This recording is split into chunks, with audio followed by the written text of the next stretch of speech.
menunggu orang untuk kami sharing, kami menguatkan satu sama yang lain.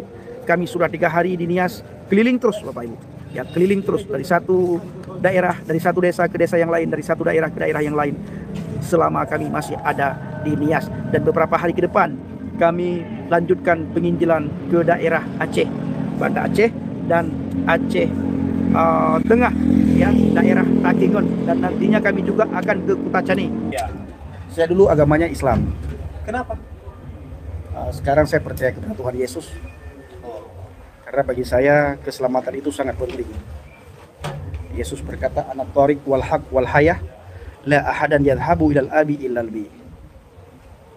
Nah, itu adalah satu hal yang harus saya tanamkan, harus saya imani, harus saya percayakan. Saya dulu tamatan pesantren, sekolah di salah satu pesantren ternama di daerah Lusmawi. Lusmawi. Di atas. Di situ. Jadi pada tahun 2014 saya berdebat sama orang Kristen, ya. Tujuan berdebat sama orang Kristen itu untuk mengajak mereka, karena bagi dulu, ya, inna dina indallahi Islam. Pernah dengar itu, ya? Apa itu artinya? Agama Islam itu yang paling indah. Hah? Apa? Agama Islam yang paling indah. Salah. Apa Islam? Inna dina indallahi Islam apa artinya? Kurang tahu. Islam KTP-nya, Bang. Jangan. Islam harus benar-benar Islam. Saya dulu Islam, sekarang saya Kristen. Jadi inna dina indallahi Islam artinya sesungguhnya agama yang paling benar di sisi Allah adalah agama Islam. Itu bagi saya dulu. Ya. Man la yashhad bi syahadati an la ilaha illallah la yadkhulul jannah. Siapa yang tidak mengucapkan 2 kalimat syahadat tidak akan masuk surga. Man yakhrijul minal islamu yadkhulun nar. Siapa yang keluar dari agama Islam maka mati, masuk neraka. Itu membuat saya takut sekali. Saya tanamkan itu. Tapi suatu hari ketika saya berdebat sama orang Kristen, debat, saya menemukanlah satu ayat dalam Injil Yohanes 14 ayat yang ke-6. Qala Yasu'a ila tilmiz, maka berkatalah Yesus kepada para murid, ana thariq wal haq wal hayah, la ahadan yadhhabu ilal abi illal bi.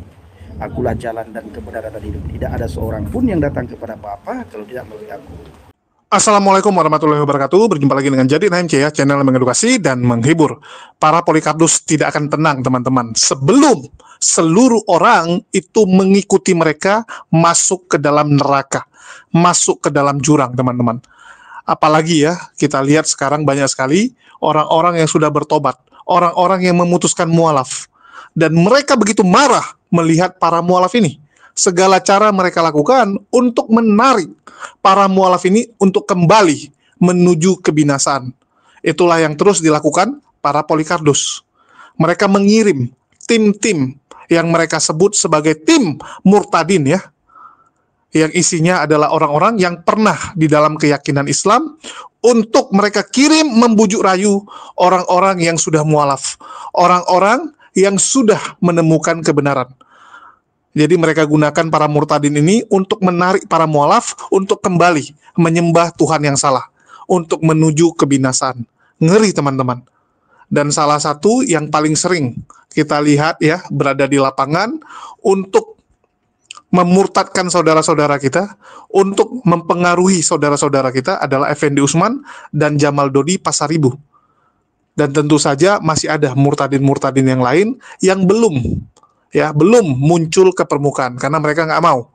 Karena begitu viral, begitu terkenal, ini akan membuat pergerakan mereka sulit. Jadi sebenarnya jumlah mereka sangat banyak, teman-teman. Tetapi yang muncul, terekspos di media sosial hanya segelintir. Karena mereka tahu, kalau wajah mereka sudah dikenali, akan susah. Akan susah bagi mereka untuk menyamar. Akan susah bagi mereka untuk mengelabui saudara-saudara muslim kita. Apalagi kalau orang udah tanda, oh ini orang yang anak durhaka itu, ya. Oh ini orang yang suka menghujat dan menghina keyakinan orang lain. Maka orang tidak akan percaya sama mereka. Untuk itu banyak sekali murtadin-murtadin yang mereka sembunyikan, yang mereka pakai untuk dikirim ke daerah kantong-kantong pertobat-pertobat, kantong-kantong yang banyak mualafnya, yang mereka suruh untuk coba pengaruhi, coba rayu mereka untuk kembali menuju kebinasan. Dan kita bisa lihat segala cara mereka lakukan. Contohnya, para mualafnya nanti ditawari makan babi, teman-teman.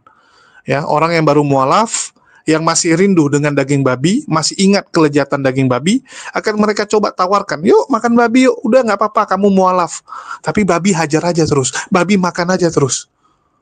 Jadi mereka sengaja menjauhkan para mualaf ini dari kebenaran Islam, dari hubungan dengan Allah. Jadi sengaja nih, ini orang udah mualaf nih, tapi kan belum kuat imannya.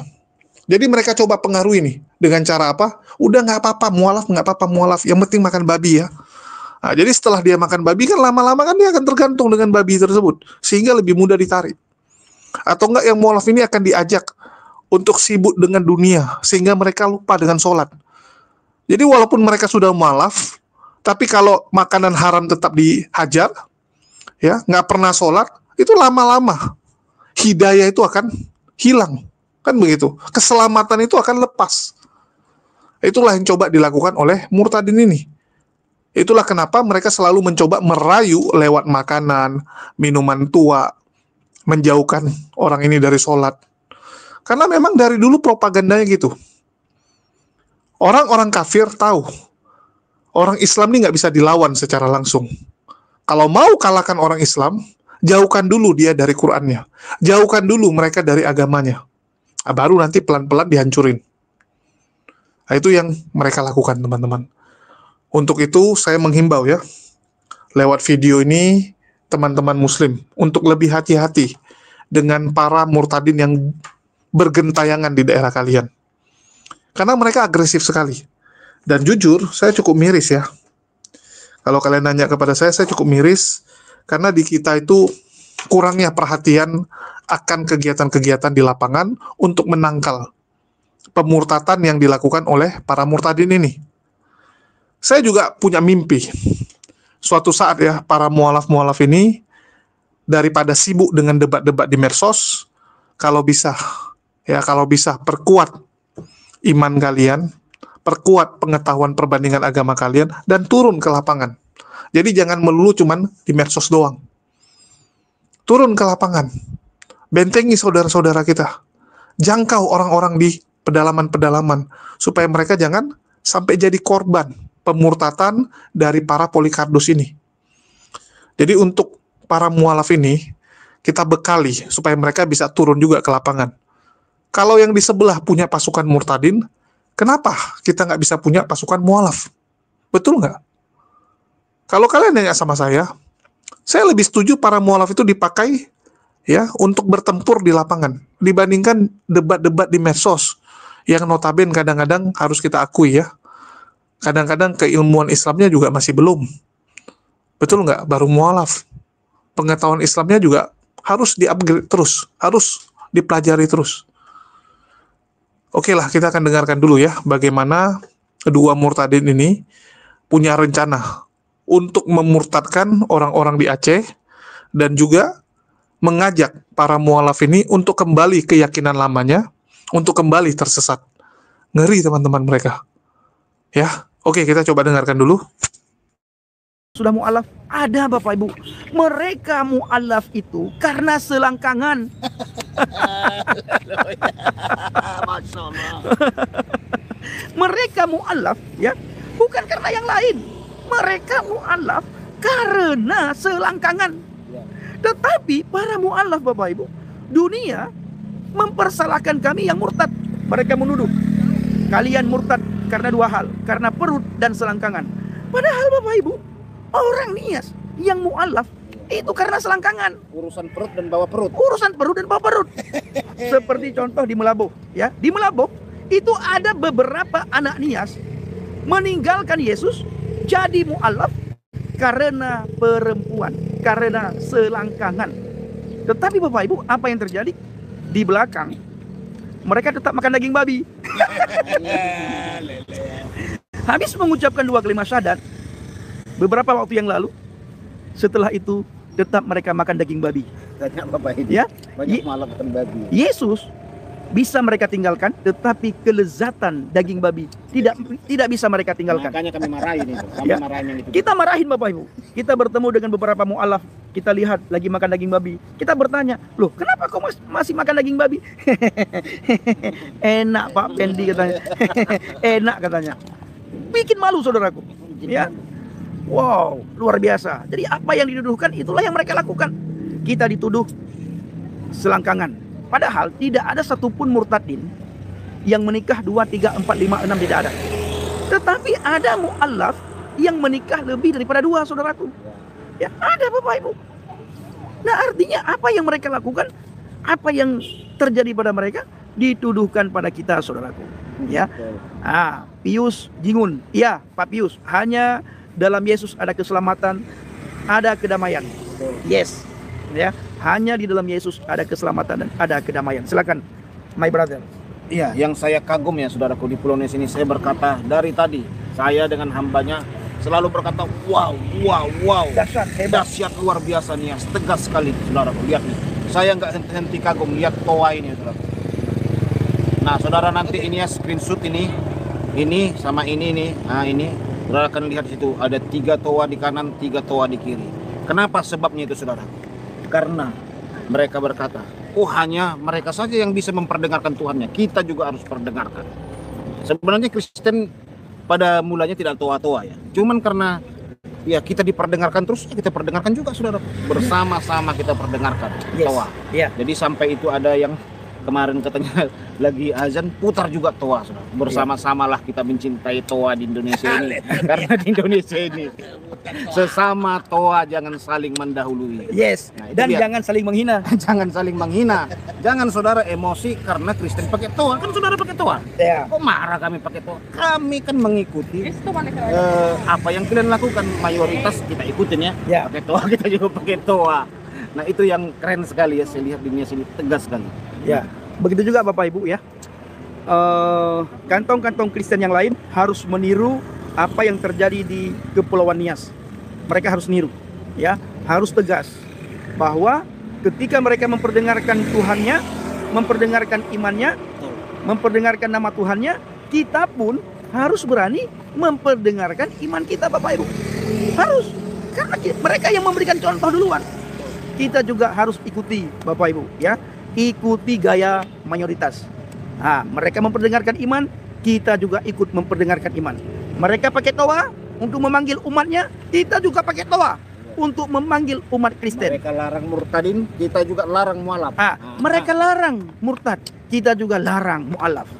Mereka larang makan babi, kita persilahkan makan babi. Haleluya, haleluya. Daging paling nikmat di dunia kok dilarang-larang. Haleluya, luar biasa lezatnya daging babi ini. Apalagi BPK, apalagi daging babi Nias ya, babi asap ya. Wow. Jadi saya yang senangnya ya kemarin ketemu itu mereka selalu minta tuntunan dari apologet. Apa yang harus kami lakukan lagi Pak Pendi? Apa yang harus kami lakukan lagi Pak JDP kemarin tempat makan itu saudaraku ya. Begini. Jadi mereka saya ini ya nggak nyangka bagaimana saudara kita orang Nias sangat menghormati apologet, sangat mendengarkan. Saya kagum sekali. Dan sampai kita ke desa-desa tadi ya pelayanan, mereka tahu saudara. Tahu Edis TV, tahu apologet Kristen, tahu hambanya Effendi Usman Injil Habagat. Mereka tahu saudara di desa-desa. Kenapa bisa terjadi itu? Sebenarnya yang membuat itu karena ketidakadilan itu terus dibiarkan. Ketidakadilan itu saudara, Kristen ibadah diganggu, Kristen sekolah minggu diganggu, kita dipersulit, ketidakadilan tidak ada. Akhirnya saudaraku muncul yang seperti ini. Jadi kalau mau sebenarnya tidak ada begini-begini itu, tegakkan keadilan. Buktinya kita lihat anak-anak digebukin, itu tidak ada tindakan tegas. Jadi karena ini penyebabnya saudara. Yes, itulah penyebabnya Bapak Ibu ya. Nah benar ya, seperti yang ditulis oleh Kak Florida Irian, benar sekali ya. Jadi Papua, NTT, daerah timur, gereja harus pakai toa ya. Gereja harus memperdengarkan iman. Gereja harus memperdengarkan puji-pujian ya. Gereja harus memperdengarkan khotbah. Putar khotbah Pak Bambang Nursena, putar khotbah para apologet. Bila perlu ketika Bang Edis TV debat itu diputar ya. Ini karena ini kita bertemu dengan kemarin Bapak Ibu, ada salah satu bapak ya yang sangat apa namanya itu, berani sekali bersaksi. Beliau mengatakan kadang-kadang ketika beliau duduk di kalangan yang bukan seiman dengan beliau, itu beliau putarkan live-nya Bang Edis TV dan volumenya dibesarkan Bapak Ibu, supaya orang yang ada di mana beliau duduk mendengar, saudaraku. Ya, jadi daerah-daerah lain juga harus melakukan. Ini khususnya kantong Kristen. Ya, kantong Kristen. Jaga pemudi-pemudi kita. Jangan sampai jadi mualaf. Di luar Yesus tidak ada keselamatan. Ya, di luar Yesus tidak ada jaminan kepastian keselamatan. Yang ada mudah-mudahan dan yang ada moga-moga. Hanya di dalam Yesus ada keselamatan. Di dalam Yesus Bapak Ibu. Jadi luar biasa Tuhan kita. Luar biasa Bapak Ibu. Saya bangga menjadi pengikut Kristus, dan juga hambanya my brother Bang JDP sangat bangga menjadi pengikut Kristus, dan juga saudara kita sangat bangga menjadi pengikut Kristus, ya. Dan tentunya saudara semuanya sangat bangga menjadi pengikut Kristus. Jadi pesan saya sore hari ini, mari kita perdengarkan iman kita kepada dunia, ya. Mari kita perdengarkan iman kita kepada dunia. Kalau selama ini kita mendengarkan iman mereka, sekarang mari kita perdengarkan iman kita Bapak Ibu, agar mereka juga tahu siapa itu Yesus Kristus. Kalau kita tidak memberitakan, maka mereka akan memberitakan dengan cara mereka. Sekarang ini Bapak Ibu, mereka bukan saja memberitakan imannya, tapi mereka juga memberitakan tentang Yesus yang lain.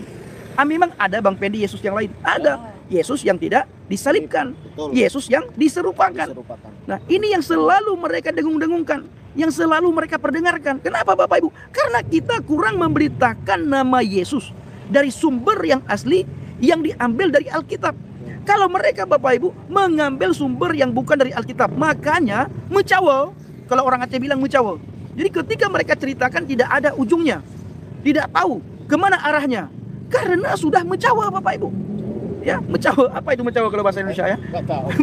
Mencawa itu sudah tidak jelas Bapak Ibu. Mencawa apa mencawa ya? Saya nggak tahu. Kabur. Enggak, apa Bangku? Kabur. Kabur saudaraku ya. Jadi kabur ceritanya.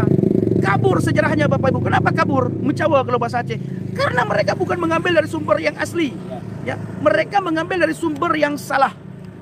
Nah, ini dia Bapak Ibu. Makanya kita harus semangat beritakan Injil, semangat bersaksi siapa itu Yesus Kristus. Dan nanti Bapak Ibu saya akan memberikan kesaksian di saat saya live bagaimana mama saya menerima saya sebagai anaknya. Nanti saya akan live ya. Nama Tuhan dipermuliakan, nama Tuhan ditinggikan, nama Tuhan diagungkan. Orang-orang berkata Bapak Ibu yang tidak kenal saya ini anak durhaka. Tetapi Bapak Ibu, ketika mama saya melihat buah pertobatan saya, ada perubahan budi yang mama saya lihat, ada perubahan karakter yang mama saya lihat, ada perubahan pola pikir, ada perubahan hidup yang mama saya lihat. Mama saya melihat saya sekarang itu bukan saya yang dulu sebelum kenal Kristus. Mama saya buat perbandingan. Kok beda sekali ya si Pendi yang saya tahu sekarang dengan si Pendi yang saya tahu dulu. Sehingga Bapak Ibu, saya diakui sebagai anak oleh mama saya yang ada di Aceh. Ini Bapak Ibu, satu hal yang membuat saya sangat bersyukur kepada Tuhan Yesus. Sangat bersyukur.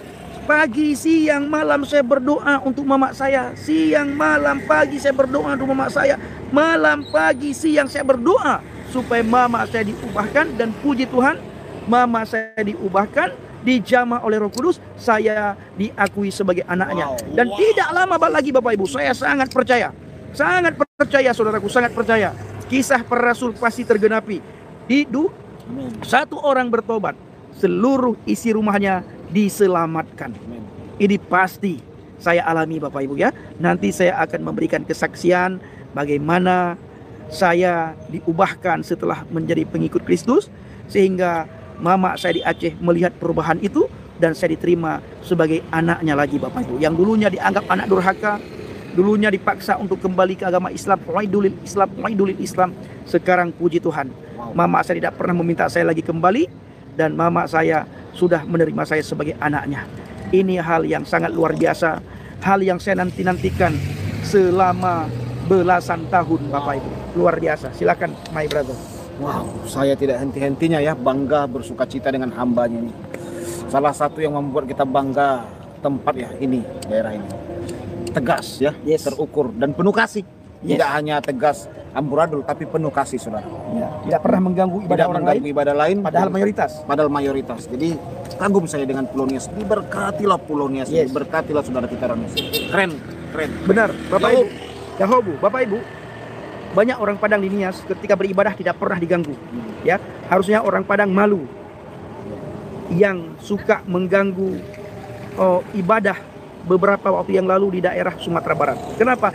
Karena orang Padang dimanapun berada bebas beribadah tanpa ada gangguan dari agama lain. Terutama sekali ketika mereka berada di kantong-kantong Kristen, tidak pernah diganggu sama sekali. Ya, tidak pernah diganggu. Bebas beribadah, bebas mengaji, membaca Al-Quran, bebas pakai toa di jam-jam tertentu, Bapak Ibu. Tidak diganggu. Ibadah mereka tidak dipersulit, rumah ibadah mereka tidak dipersulit. Harusnya tempat-tempat mayoritas khususnya di daerah Jawa Barat harus malu melihat Nias, harus malu melihat Papua, harus malu melihat Kalimantan, harus malu melihat Manado, karena rumah ibadah tidak pernah ada yang ganggu. Ibadah tidak pernah ada yang ganggu, tidak pernah ada yang ganggu. Tetapi kalian selalu mempersulit rumah ibadah umat lain, menghina iman kepercayaan orang lain. Kalian tidak pernah mau melihat bagaimana saudara seiman kalian yang berada di tempat yang minoritas. Ya, artinya mayoritas bukan satu agama dengan kalian, tetapi berbeda keyakinan dengan kalian. Tetapi kalian sangat dibuat istimewa. Ya, tidak pernah diganggu sama sekali. Kalian bekerja bebas, ibadah bebas, mengaji, baca Al-Quran bebas.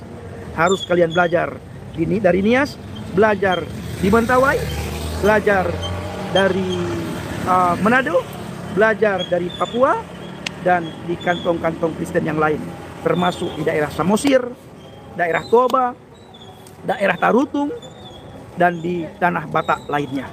Ya, umat Islam, puji Tuhan, bebas beribadah tanpa ada gangguan dari siapapun, dari pihak manapun, dan rumah ibadah bebas buat tidak pernah dipersulit. Oke saudaraku, sebentar lagi kami ada kegiatan menunggu orang untuk kami sharing, kami menguatkan satu sama yang lain. Kami sudah 3 hari di Nias, keliling terus Bapak Ibu. Ya, keliling terus dari satu daerah, dari satu desa ke desa yang lain, dari satu daerah ke daerah yang lain. Selama kami masih ada di Nias, dan beberapa hari ke depan kami lanjutkan penginjilan ke daerah Aceh, Banda Aceh dan Aceh Tengah, ya, daerah Takengon, dan nantinya kami juga akan ke Kutacani untuk memperkuat anak-anak Tuhan di sana dan juga mengajarkan dan mementori serta menguatkan para petobat baru yang baru saja percaya kepada Tuhan Yesus. Kita terus mentori, kita terus didik, kita terus ajarkan agar iman mereka kuat, agar iman mereka kokoh, agar mereka berakar di dalam Tuhan, bertumbuh di dalam Tuhan, dan berbuah lebat. Setelah berbuah lebat harus manis buahnya. Jangan hanya berbuah lebat tetapi tidak manis. Harus berbuah lebat, harus manis ketika dirasakan oleh orang, harus enak ketika dilihat oleh orang. Bagus tutur kata, bagus tingkah laku, bagus kehidupan. Inilah yang dimaksud oleh Tuhan, berbuah lebat dan berbuah manis. Kalian sudah dengar ya, bagaimana mereka menuduh orang-orang yang mualaf ini masih memakan babi. Padahal biasanya itu bujuk rayu dari mereka. Dan kami menemukan banyak sekali ya. Contohnya daerah Ciranjang, teman-teman. Daerah yang notabene di situ banyak mualaf karena memang mayoritas di situ sebelumnya beragama Kristen. Begitu juga dengan daerah Bromo. Jadi banyak sekali saudara-saudaranya yang sudah mualaf yang dipengaruhi. Jadi mereka tuh nggak bisa. Ya, mereka sadar kalau mereka tuh nggak bisa langsung menyuruh yang mualaf ini untuk kembali ke Kristen. Nggak bisa. Karena orang-orang ini sudah selamat, orang-orang ini udah tahu kebenaran. Jadi caranya apa? Lewat tindakan dulu, perilaku dulu. Oh ya udah, kamu mualaf nggak apa-apa, kami terima kamu mualaf. Tapi yuk minum, tetap minum gitu kan? Tetap minum tua, tetap makan babi gitu kan? Supaya apa? Supaya mereka jauh dengan akidahnya. Supaya para mualaf ini nantinya teman-teman akan ketagihan dengan makanan haram ini dan mulai dijauhi oleh komunitas muslimnya. Jadi memang sengaja ini serigala ini menjauhkan dulu mangsa-mangsanya dari kerumunannya. Jadi kalau ada mualaf, Udah dinasehati jangan makan babi, tapi tiap hari makan babi terus. Ya, udah dibilang jangan minum minuman keras, tapi tetap minum minuman keras. Kan lama-lama yang muslim-muslim di sana, saudara-saudara lingkungan dia yang muslim, pasti akan mulai menjauhi dan kesal gitu kan. Daripada ikut terpengaruh, mereka akan bilang, oh ya udahlah terserah kamu gitu. Jadi begitu nanti saudara muslimnya sudah mulai menjauh, mereka akan gampang menerkam mualaf ini. Mereka akan terkam, mereka akan ajak balik untuk pindah keyakinan, ya, untuk kembali ke keyakinan lamanya. Itu cara mereka, strategi mereka, teman-teman. Jadi lewat makanan, ya, menjauhkan mereka dari sholat dulu. Terus ada juga fitnahan dari yang namanya murtadin-murtadin ini, mengenai orang murtad itu dikasih sekolah, dikasih pekerjaan, dibawa ke pondok. Ya, apa ini teman-teman? Coba saya tanya, bukankah selama ini kalian selalu gembar-gembor? Yang pegang ekonomi kalian, yang kaya raya kalian. Kalian selalu menghina umat muslim miskin, menghina Islam itu beginilah, begitulah gitu kan. Bukankah kalian selalu gembar-gembor pegang ekonomi? Jadi gimana ceritanya orang Islam menawarkan orang untuk mualaf dengan cara diberikan sekolah gratis, dikasih pekerjaan, dibawakan ke pondok. Halo. Yang pertama ya, sekolah itu memang gratis dari pemerintah. Bukankah kita ada wajib belajar 12 tahun? Dan itu gratis, bahkan untuk orang-orang susah dapat dana BOS, dapat bantuan-bantuan untuk orang-orang yang ekonominya ke bawah. Terus kalau kasih pekerjaan, bukankah yang sering mengiming-imingi orang untuk pindah keyakinan, dapat duit, dapat pekerjaan itu kalian? Kalau kami jujur, ya, nggak pernah kami iming-imingi. Tapi kalau ada yang mualaf dan dia tersingkirkan dari keluarganya, dikucilkan dari komunitasnya, kami akan berupaya untuk membantu mereka dengan contoh. Kamu butuh kerja, oke, kita carikan kerja.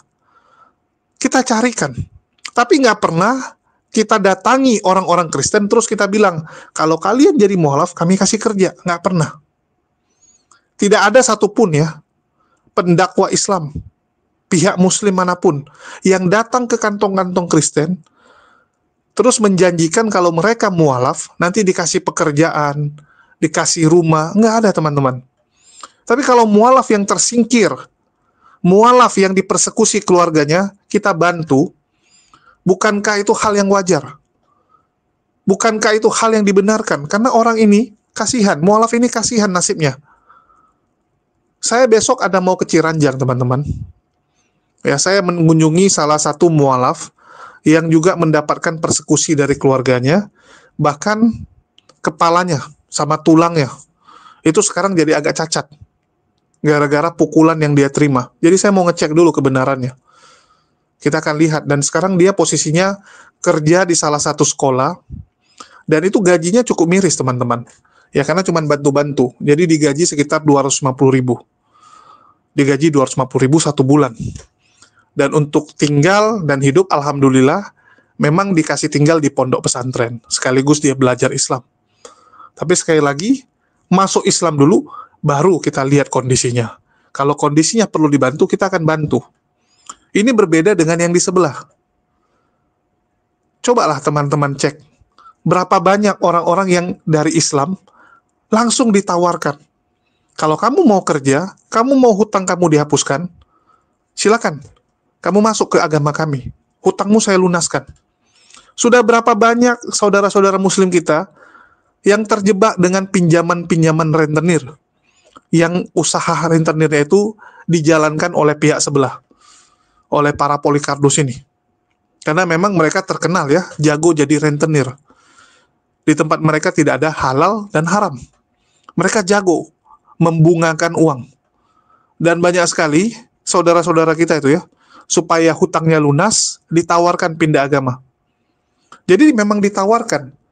Kecuali ini orang sudah masuk Kristen, sudah murtad dari Islam, begitu mereka hidupnya susah, ya, mereka butuh sesuatu, kalian bantu, itu oke. Sekali lagi ya, sama kayak mualaf gitu. Begitu dia udah mualaf, hidupnya jadi susah gara-gara mualafnya, dibantuin, itu wajar.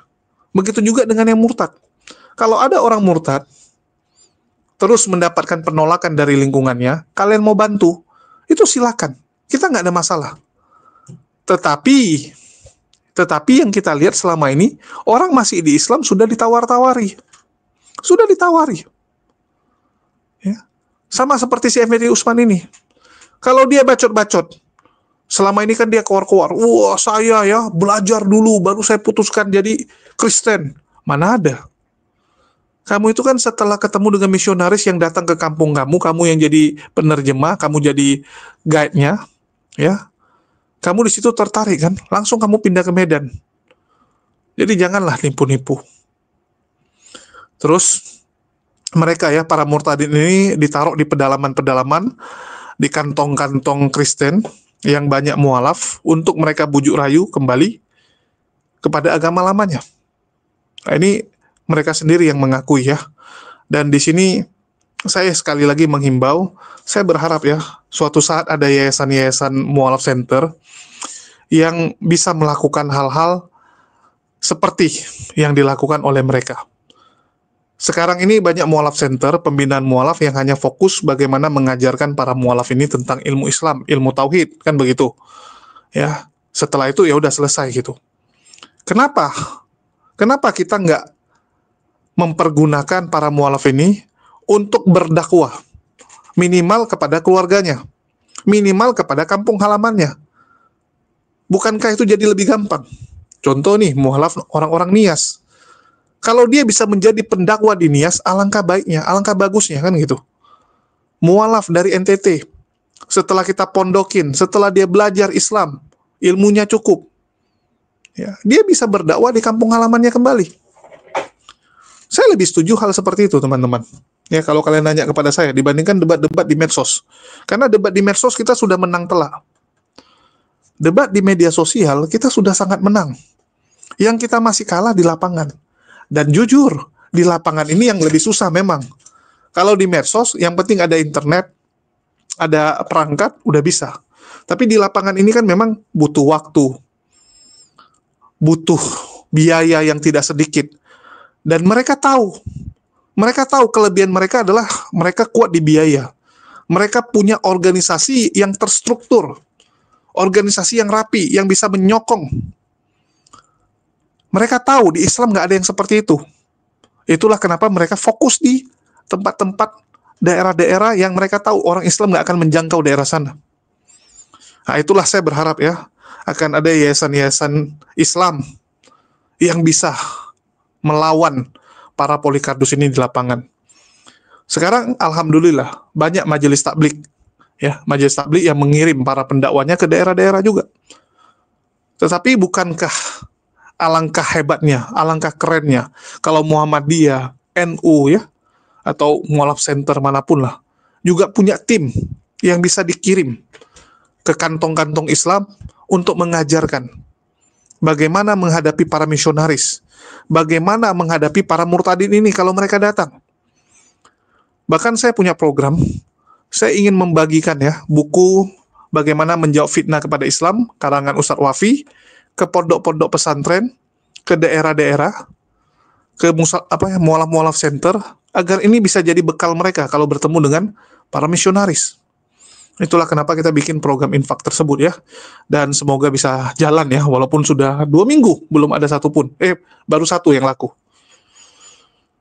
Dan ya masih banyak lagi sih yang harus kita perbaiki, dan saya sendiri cuma bisa memberikan masukan karena keterbatasan tenaga juga. Terus dia sendiri mengatakan setiap orang di Aceh yang murtad itu harus keluar karena ditolak. Padahal bukan hanya yang murtad, teman-teman, yang mualaf juga banyak yang ditolak. Tapi kan kita nggak lebay kayak kalian.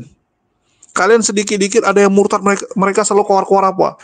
Nanti dihalalkan darahnya, mau dibunuh, ya, diusir, disiksa sama keluarga Islamnya. Padahal yang mualaf berapa banyak yang disiksa? Berapa banyak mualaf yang juga mengalami hal serupa? Pernah nggak kita koar-koar? Ya, tapi kita kan nggak mau. Kita nggak mau. Inilah bedanya kita dengan mereka. Dan saya berharap akan banyak terobosan-terobosan yang bisa kita buat untuk melawan mereka ini ya.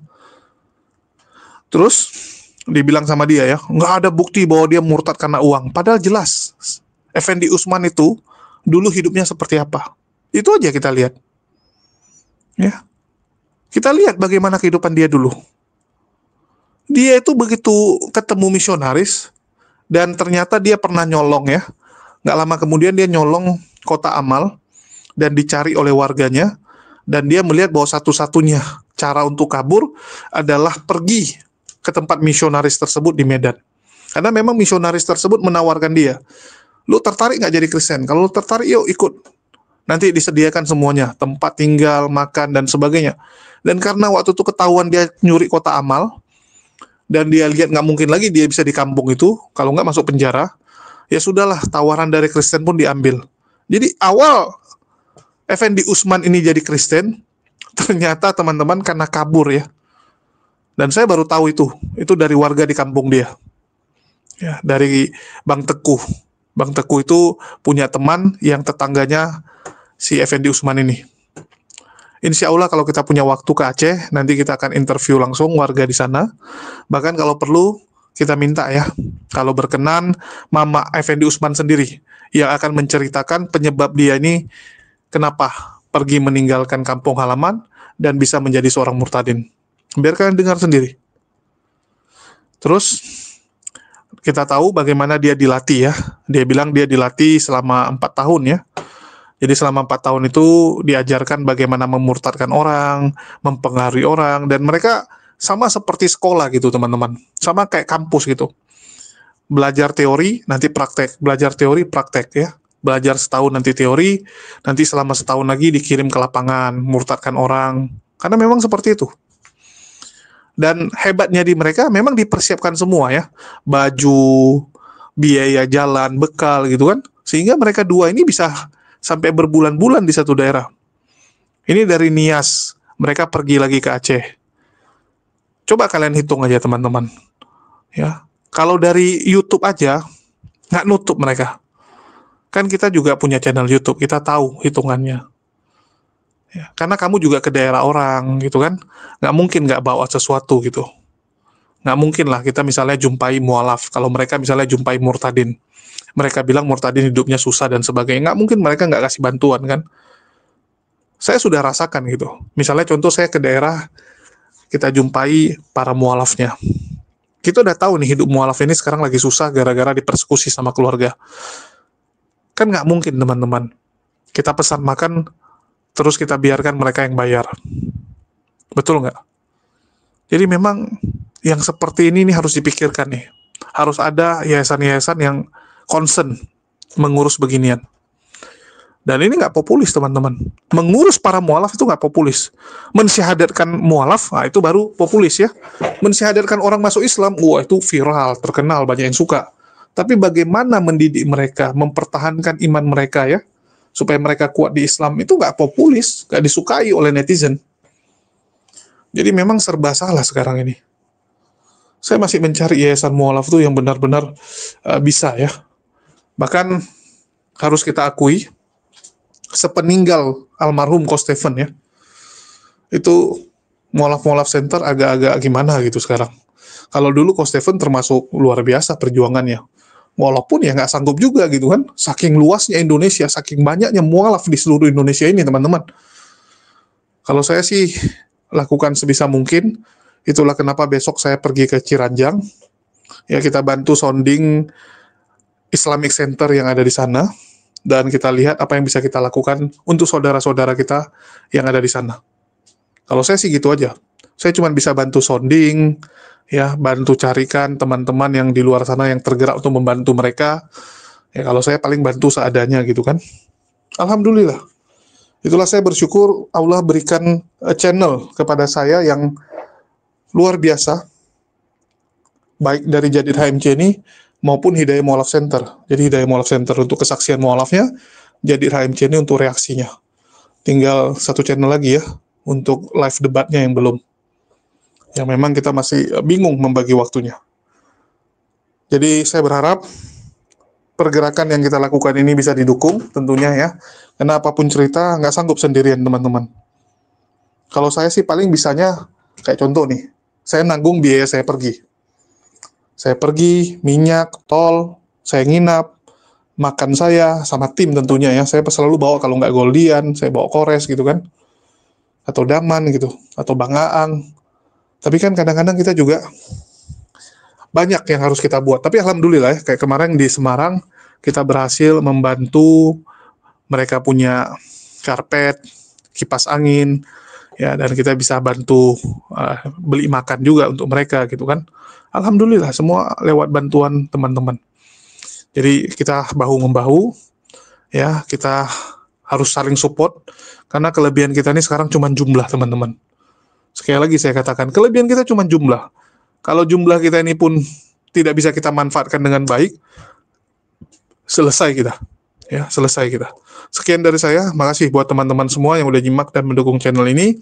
Makasih buat semuanya. Di akhir kata saya ucapkan, wassalamualaikum warahmatullahi wabarakatuh. Sampai jumpa di konten-konten kita berikutnya.